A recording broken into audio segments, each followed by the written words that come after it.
dial, it's 10:30. Be back. Spin that back show, all the classics on track. From 79 to 99, we're crossing the gap. Album reviews, little known facts, hip hop intact. Saturday mornings, dive into the history. Samples and stories, old school mysteries. Early self-static, Shiraz, and CBD. Blow up at a beam. Turn it up, let the vinyl spin. 10:30 sharp, where the stories begin. From the golden era, treasures within. Spin that back show every Saturday when we break it down, the legends and the lore. Every beat, every rhyme, uncover more. From Grandmaster Flash to Nas's Raw, we're bridging the past, hip-hop's core.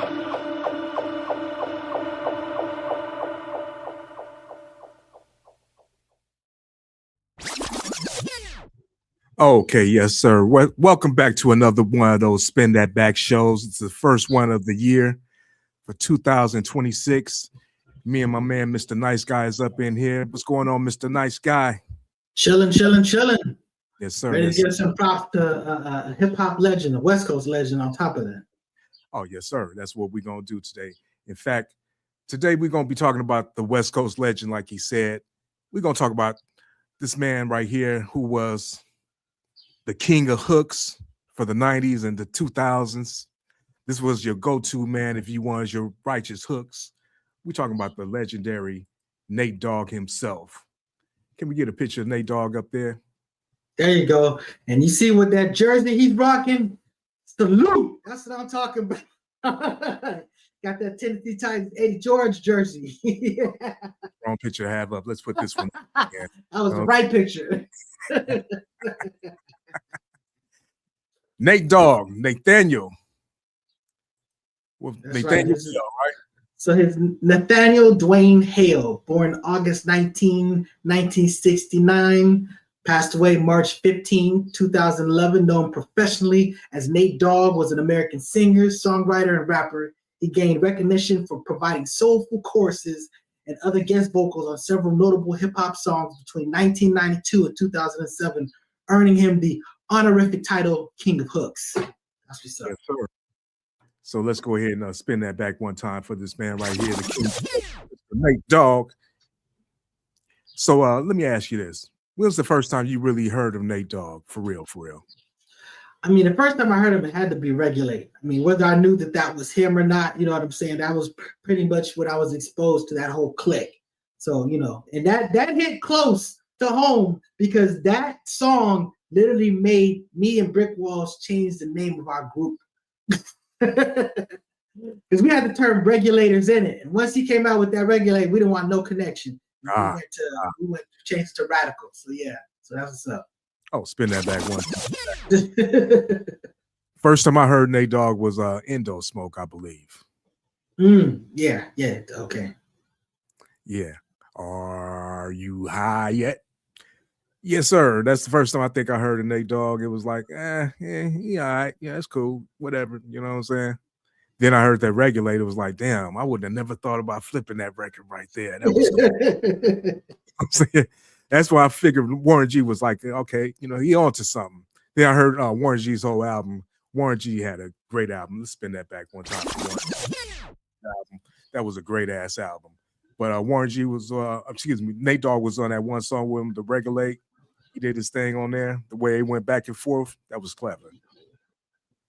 One thing I loved about how, you know, I always felt like R&B singers are kind of fundamentally effeminate. You know what I'm saying? And I always felt like, wow, he found a very masculine way to sort of like to sing. You know what I'm saying? I understand. I'm maybe more true. I do see the masculinity in a lot of these male singers and stuff like that. But I just remember at the time thinking like, this dude, he sounded like a real ass dude, but he's singing, but he don't sound corny at all. You know what I'm saying? So, you know, that was something that I felt was unique to him at the time, you know, in that space. Right. Yeah, because he was like doing the sing rapping thing. It was different than Bone and everything too. You know what I'm saying? Actually, was it right before Bone that he came out? I'm terrible with the passage of time. That's what we need, Brother Walk. Brother Walk is the time master.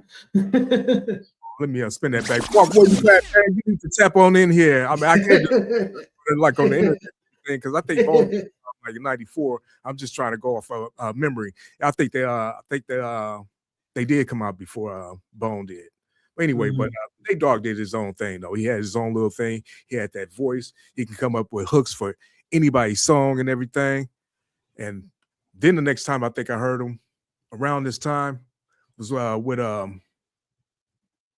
How Long Would They Mourn Me or Ain't No Fun. I don't know which one I heard first. Ooh, Ain't No Fun. I gotta tell you, man, that song, first of all, it's a dope ass song.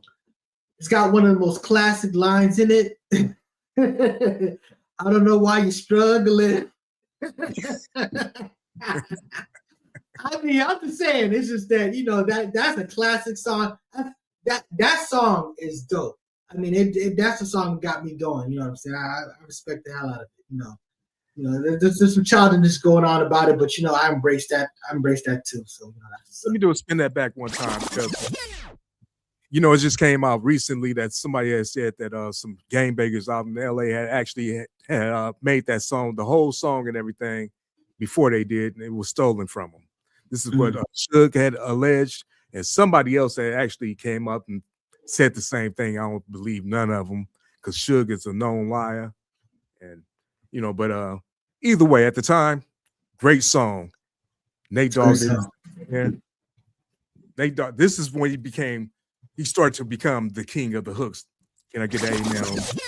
Absolutely. I mean, just like that song with Ice Cube on it. He said it ain't no. He said, you know, it ain't a song or something. It's the song with Ice Cube with what's the dude, the crunk guy, Lil Jon, you know what I'm saying? Or so they sitting there talking about it ain't no something, it ain't a song or something like that without Nate Dogg, you know, singing or something like that. So it's just, you know, he was that dude. So he basically translated. Because, you know, I always like to say that in the beginning, rap was kind of more traditional, like songs as far as, you know, breaks and choruses and all this other stuff. But then we got real simple after a while. You know, when Rick Rubin and you know, that they came out, they reduced it to just a percussion. You know, and a lot of it was, you know, financial and stuff like that. But you know, we started working our way back to like all the hooks and the things. So you have like stuff like 50 Cent. You know, he was a person that really sort of like dug into that. But Nate Dogg was the dude that just really just cemented it. He just, you know, he just established it that we weren't going back. Pretty much, this is what you need. This is what's going to be part of the formula going forward. So, you know. Yeah, Nate Dogg was the man. You know, Tupac even had to use Nate Dogg on It's All About You. Every Other City We Go. Come on, man. Y'all know that was bomb right there. Spin that back one time. Right there.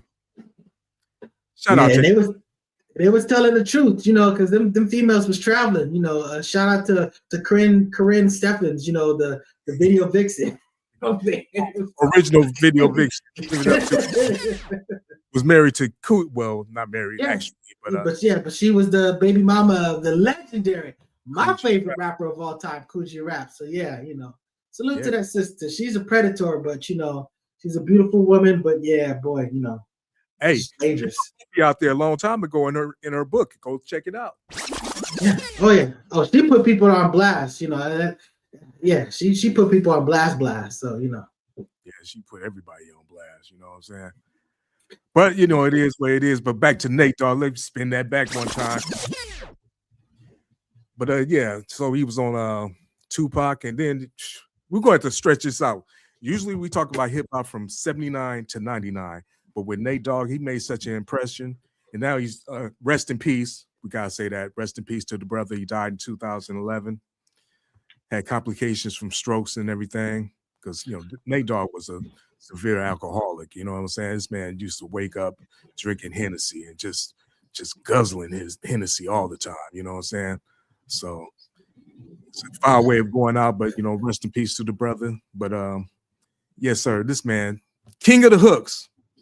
Let's talk about some of your favorite songs, you know, from Nate Dogg. Bitch, please. You made me use the B word. I'll spin that back. That was my bad. But that song, I love that. I mean, that's just, you know, that I think that everything about that song is just super dope. The track, just, you know, man, it's one of my favorite songs, period. And definitely going to be one of my favorite, you know, Nate Dogg joints. Exhibit, you know, Eminem. Yeah. Yeah, and Explosive.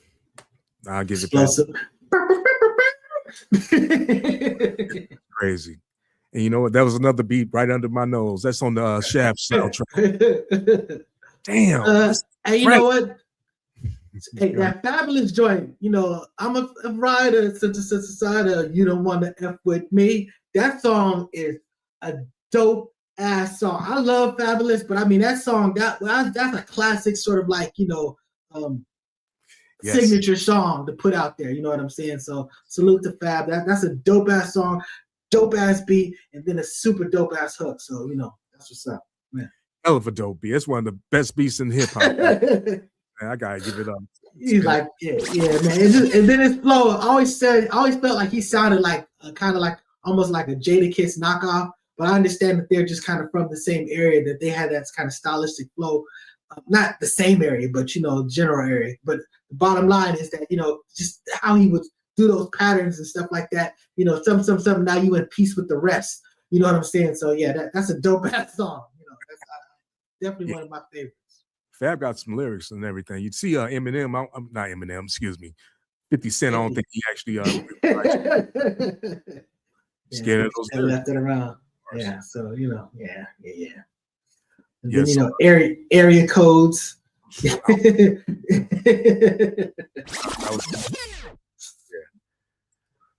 Area codes, and then some stuff he got by himself too. Never Leave Me Alone. Now that's like a song, yeah. That's his own song, yeah, where he just did it, you know. And again, like I said, he maintained that sort of like G'd up, like cool, you know, vibe. That sort of like, you know, gangsters on dance day boogie type, you know, this thing. And he delivered it. He never strayed from his pattern. You know what I'm saying? As far as just being authentic and just being just like a dude. You know what I'm saying?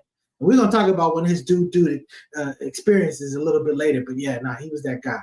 Yeah, let's talk about how he came up and everything. So he was born in Clarksdale, Mississippi, 1969. Is that what it was? Yep. In August, he was born August 19, 1969. That's what's up. Okay. Then he moved to Long Beach, like at the age of 14. So most of people around our era, most Californians were basically transplants. You know what I'm saying? You had a lot of people that were born here, but most of I'm just saying that nowadays we're a generation beyond. Our children were definitely born here, so they don't experience the same thing. But like I remember when I was in high school, it's just people used to talk about people that live in California ain't from California. You know what I'm saying? So you know, we all came from somewhere. Yep. So he came out here, met Snoop and Warren G. They already knew each other. They ended up forming a group, 213. Getting together, started making records, demos, and everything. Now you got to explain 213. The area code 213 was an area code that covered a large amount of space. So at the time, they were still within the 213 area code. Yeah. At some point, they started breaking it up because we were running out of numbers, especially introducing cell phones. So now people, you know, that's even more numbers getting eaten up. So then they started creating the 323 area code and the 310 area code. 5620 area code. So they originally were part of the 213 area code. That just changed when all the numbers. So, in fact, all of LA was 213 at one point. All of everything, the Valley, Pasadena, all that, everything, Long Beach, all this stuff was all 213 at one point. I think it broke off to 818 after that. Yeah. It became like either 626 or Yep. And then on the southern, it was like 562 and all this other stuff. So in 562, 562. Yeah, so everything got broken up because, like you said, all the numbers and everything. So they were running out of numbers. They were running out of numbers. Cell phone, still running out of numbers because of these dead cell phones. Not only for cell phones, we had beepers back in the day. So there's all type of needs for phone numbers were getting sucked up. You know what I'm saying? So so that's what's up. That's what happened there. So that's, anyway, so he got together, made their little group 213, started doing their thing. And I'm pretty sure everybody knows that, the way it went from there. Everybody went to Death Row in a sense. You know what? Was Nate? Yeah, Nate Dogg was signed to Death Row. Everybody got signed to Death Row except Warren G. And Warren G went off, and that was probably the best thing that ever happened in his life because he went to Def Jam and actually saved Def Jam. Def Jam used to worship Warren G. Warren G came to Def Jam and actually turned it around. It was on a downturn because the West Coast was taking over. So they did the smart thing and went and got Warren G. And Warren G was even producing for Slick Rick and stuff like that. It was crazy. Warren G had a good run. But Nate Dogg ran into some problems up there at Death Row. I guess he had some child support problems, and they was paying for that. And they were saying Tupac was paying for his child support out of his royalties or something like that. A whole lot of mess got started behind that. Allegedly. I don't know. I don't know anything about that. In fact, I don't even have no business speaking on that. But I will say this. Nate Dogg was a G. He was a real G. He was one of the real gangsters up there. You know what I'm saying? Even though he's from Mississippi, I guess he came out to Long Beach. I don't know if he really started banging the hood or not. Maybe he was, maybe he wasn't, but he was a real G, and everybody respected him. He even had to step in for go ahead and tell that story about him and Corrupt. Yeah, because I remember, I don't remember the details, but the main thing about it always stuck with me, and I always had a lot of respect for him because I just remember that there was something going on, and we think it was possibly Tupac and Corrupt, and basically, you know, Pac was talking about doing something really terrible to Corrupt, and then basically Nate Dogg looks at him and says, "And what do you think that I'm gonna do while all this is going down?" And I mean, I support that 100%. You're not going to be sitting here talking about doing harm to my partner, and I'm sitting here right here. What you think I'm going to do when all this is going to? You might want to take over. So I'm just saying that that's a G check, but that's some real just letting you know that hey, you know that's my partner. So you know that's what's up. It's one thing for you guys to say you're going to go out and take a fade. You talk about doing harm to my folks. You know, there's going to be some repercussions to that. Let me tell you how much of a man Nate Dogg was. He was his own man. When they went out to Vegas and everything, Snoop had told everybody to don't go. Nate Dogg like, nigga, I'm going. I just don't have to be with them, but I'm going. I'm my own man. I do what I want to do. You couldn't stop Nate Dogg. Nate Dogg was a G, but he wasn't around. I ain't heard nothing about him being involved with the Tupac murder. Nothing about him being out there, but he was out there in Vegas when it happened. Just food for thought. I know. I seen the video with the cats from I can't believe I forgot the dude's name. What's the group that made Real Compton G's? BG Knockout and Drayster. Yeah. What was the group called? Suffice it to say, when they pulled up on when they like at a golf course or something, they were like in some type of event or whatever. And I remember Nate Dogg with the golf. He pulled out the golf club. Yeah. Yeah, you know, but yeah. So allegedly, yeah. Well, allegedly, it was on video. I see it happened. Even they even said it happened. You know what I'm saying? Yeah. So Nate Dogg. You know what I'm saying? Everybody respected Nate Dogg. Nate Dogg was a real G up there. Hit after hit after hit after hit. So some more stuff. He even sung on the Dog Pound. Let's play house. Let's play house. This, like I said, this is when he was becoming the king of the goddamn hooks. And that's my point. That's the type of stuff that would be corny, except that he pulled it off in a way that it wasn't. And again, corny can work. Like Prince Paul, he did corny and it was dope. So again, I'm not, depends musically, you can get away with it. But I mean, it's the difference between when, like, let's say Domino is singing his song versus like, when Nate Dogg is singing it, or when Grandmaster Spade, Grandmaster Spade was a real dude. So I don't want to seem like I'm clowning on him, but I'm just saying that Nate Dogg did it in a way that came off it came off more masculine. And I really appreciated that. Yeah, I mean, he was a real G. Everything he did was like just real G stuff anyway. You know what I'm saying? That singing and everything he did, it wasn't like Danny Boy singing. You know what I'm saying? Yeah, that's what I'm saying. And I'm not knocking that. You know what I'm saying? It's just that, there's a place for Ralph Tresvant. But I'm just saying that, he was giving you something. You can tell. You can look at his face, and he probably was still. He wasn't smiling. He was still giving you that. that bug. You know what I'm saying? So that's he delivered that. Hey, I got another classic for you. Remember Oh No? Most Def and Pharoah Monch? Now you're going into my area, because that's the underground hip hop. That's just whatever. That was kind of a crazy hookup, crazy connection. But yeah, that's shout out to my brother Leroy Pharoah Monch is his favorite rapper. So we talked about mine. It's Coochie Rap. Pharoah Monch is his. But yo, that's what's up. That's a great song. Gangsta Nation, West Side Connection. Man. And you bring up West Side Connection, it always just makes me think that that's just a shame that they let that go to. I don't even want to speak too much about that, but yeah, great stuff. Scandalous. She's so scandalous. Tupac. Yeah. Yeah, Nate Dogg, man, he was the man. That's all I can say. Rest in peace to the brother right there. I gotta spin that back one more. Shoot, 21 questions for 50 Cent. You know what I'm saying? So, Yep. This cat, I mean, when you talk about King of the Hooks, I mean, I'm just saying that this dude was all over everything. I mean, he had a dominant era, you know what I'm saying? Just where he was going to be that guy on your joint and it was going to do well, so salute to that brother. Correct me if I'm wrong, but 21 Questions was probably one of the last things he did. Let's see. 21 Questions, that was 2003. So, well, he did Shake That with Eminem. That was 2005. By the way, that's a dope ass video. If you ain't seen that video, it's all animated and it's dope animation. It looks almost like graffiti animation, but it's dope. But yeah, Yeah, it's like that. Definitely one of his later songs. It's like that little man, like that little stick man behind Mr. Nice Guy right now. See, I stole that from The Saint. Literally, when I came up with the name The Saint as a rapper, you know what I'm saying? That was like one of my multiple names and stuff like that. I used to write rhymes during watching The Saint at night.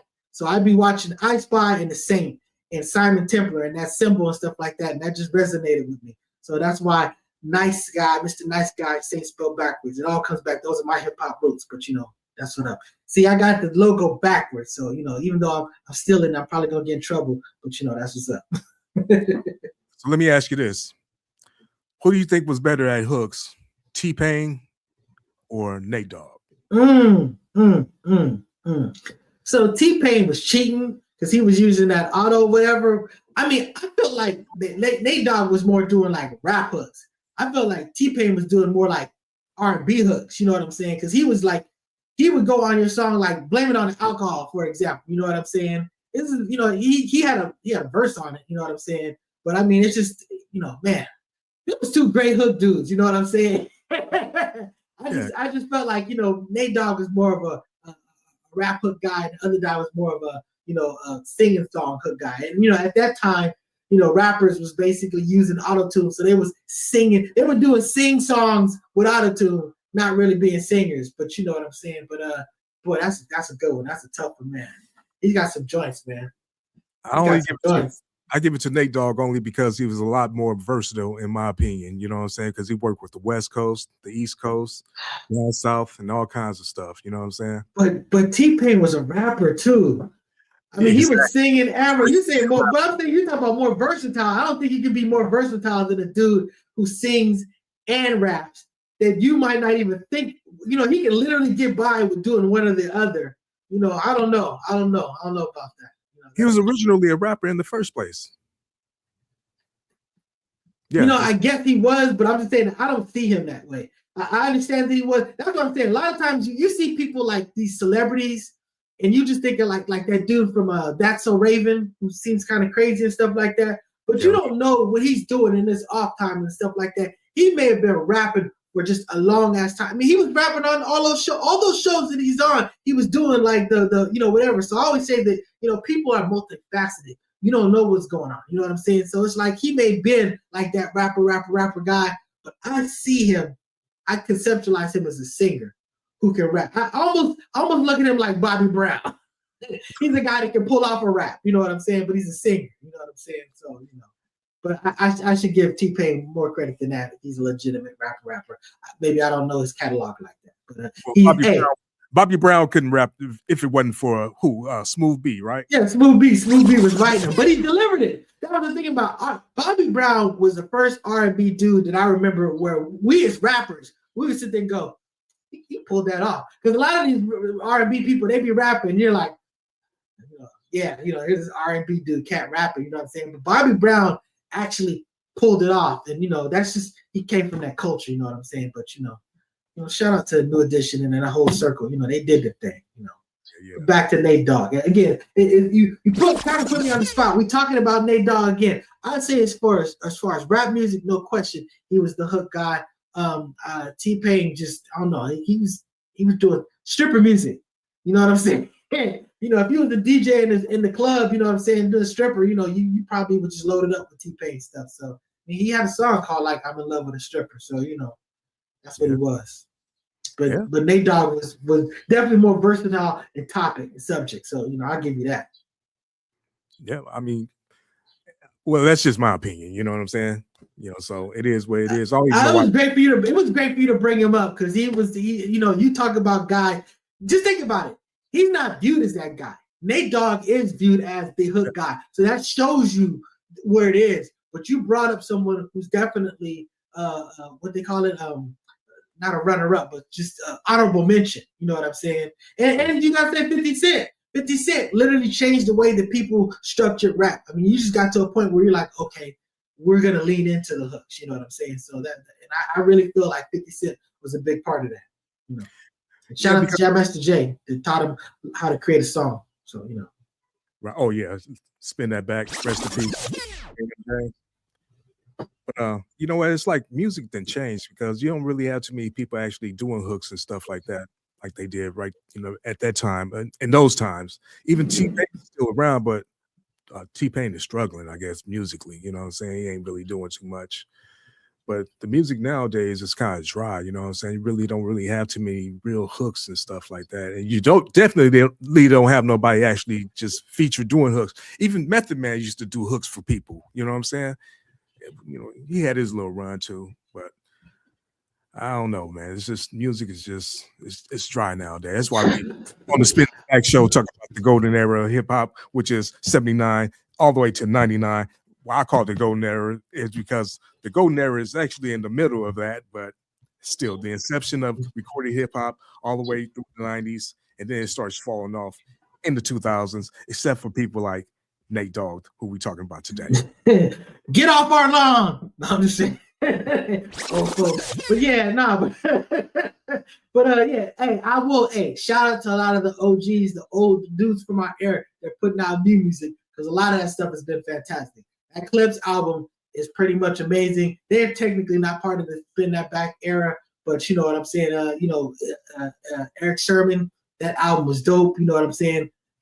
Just a lot of these cats have just been coming back doing. Hey, that Kwame album, I'm telling you right now, Kwame got a dope ass album that he just dropped a few months ago. So that's what's up.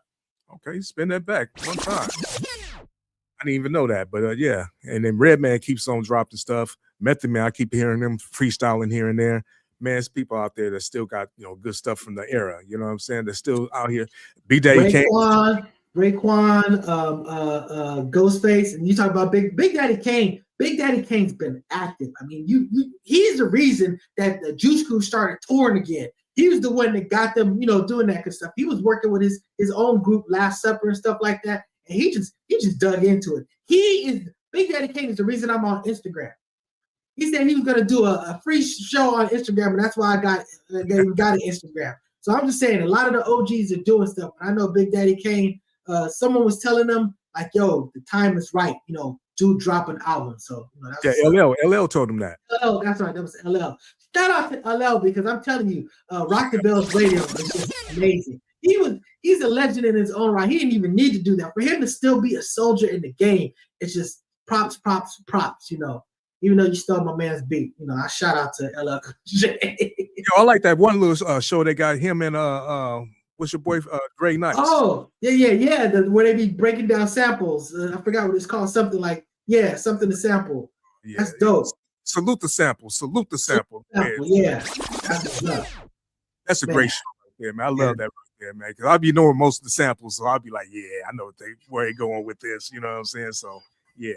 Great show. Rock the Bells Radio. Go check out Grandmaster Kaz and Sha Rock. Go check out Roxanne Shashay. She got hers Have a Nice Day. We talked about the LL Cool J, Greg Nice, and I forgot the other person. Sorry about that. But salute the sample.